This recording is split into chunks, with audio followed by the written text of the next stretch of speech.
Hey guys, this is Miles from Swiss Crypto Podcast, and in this video I'm going to talk about royalty of content and what that has to do with blockchain and crypto.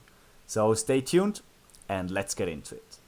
Before we start, if you haven't subscribed to my channel yet, make sure to click the subscription button and click the bell to get notified every time I do upload a video. I try to upload at least once a week and bring some well-researched content right to you.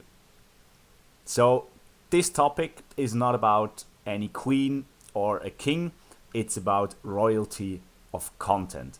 And this topic doesn't seem as it has anything to do with crypto, but bear with me. This is actually very interesting and very important for the cryptocurrency scene and also for all YouTube producers.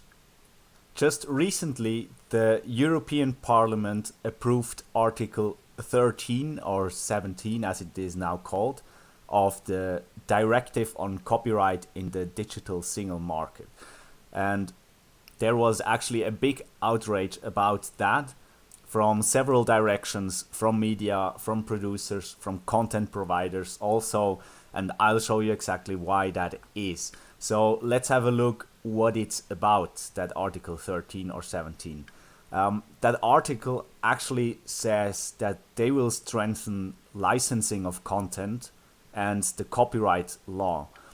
That means that for every content that is not yours, that you will want to use in anything that you produce and upload on any website on the internet, you'll have to pay a certain amount of money to use that content.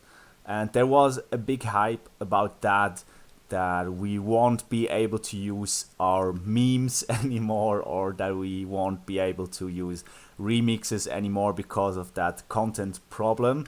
But the problem that we are facing here with this new article that has been approved is actually much bigger, because even news sites will have to pay if they use whole sentences that they show on their blog or YouTube. So that means if they copy or take a picture of a sentence from another news site, from a statement from a company, and post it on their news site, they will have to pay for that content or for that specific sentence, which is just hilarious and will make everything more complex and more complicated.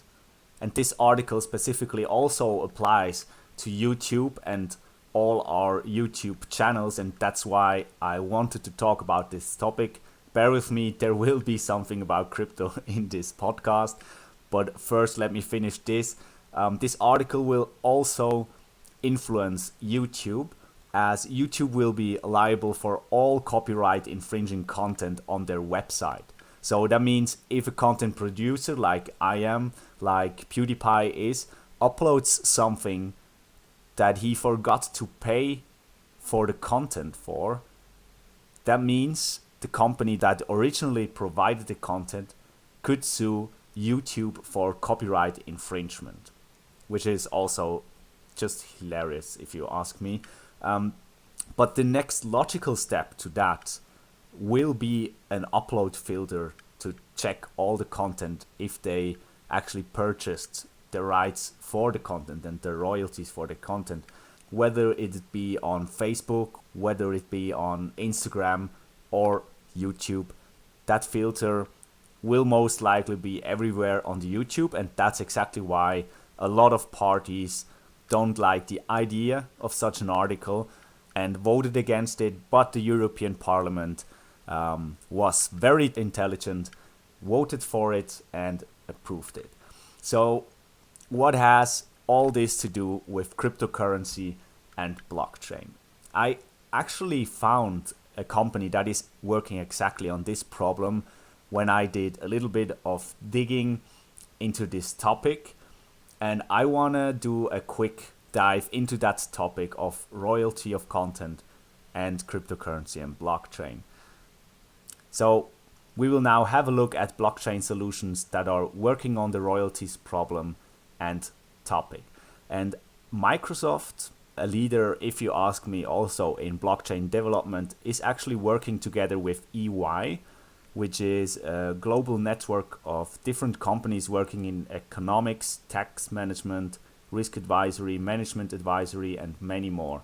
And they published a solution for managing content rights and royalties. At first, this will be only for the gaming industry, but it can also be used for other sectors in the future. And that solution is with blockchain. All transactions that will be made to purchase any content will be written on a blockchain and will make it a lot easier for content producers to show that they purchased their content that they publish. And that's exactly where that solution comes into play and makes everything a lot easier. So how does it work? Publishers and distributors sign in and agree on terms which the system encodes into a smart contract. And as consumers buy content, the system records the transactions on a blockchain's ledger. Hence, publishers can review the reports about transaction volumes on the system. And the potential in this sector is huge, apart from the approval of the Article 13 in general. Paul Brody, the head of blockchain innovation at EY, spoke to Bloomberg and said they are able to take out 2/3 of the cost of managing a rights and royalty system with their blockchain solution that they provide. Furthermore, the system shortens the time taken to inform publishers about royalty earnings by up to 99%. So there's a lot of time saved, there's a lot of costs saved. And apart from this solution that Microsoft and EY are providing or will provide in the future, for now they are only providing it for the gaming industry, but I'm pretty sure that will be also used for other sectors. Apart from this, I also see a lot of potential for cryptocurrencies to come into play when it comes to royalties. I see especially potential for cryptocurrencies like the basic attention token, Tron, IOTA, or probably XRP. I don't see a potential for Bitcoin in it, since Bitcoin isn't meant anymore for those kind of things. But if you ask me, the best ones at the moment that are suited for this kind of transactions would be BAT, would be Tron, and IOTA with its automatic payments that they are working on could also play a role in this whole royalty topic.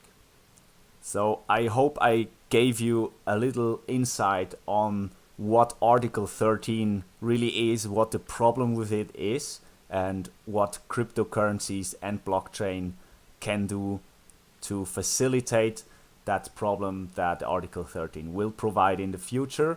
And I'm pretty sure we'll see some development from the blockchain scene when it comes to this topic, when it comes to royalty of content in the future.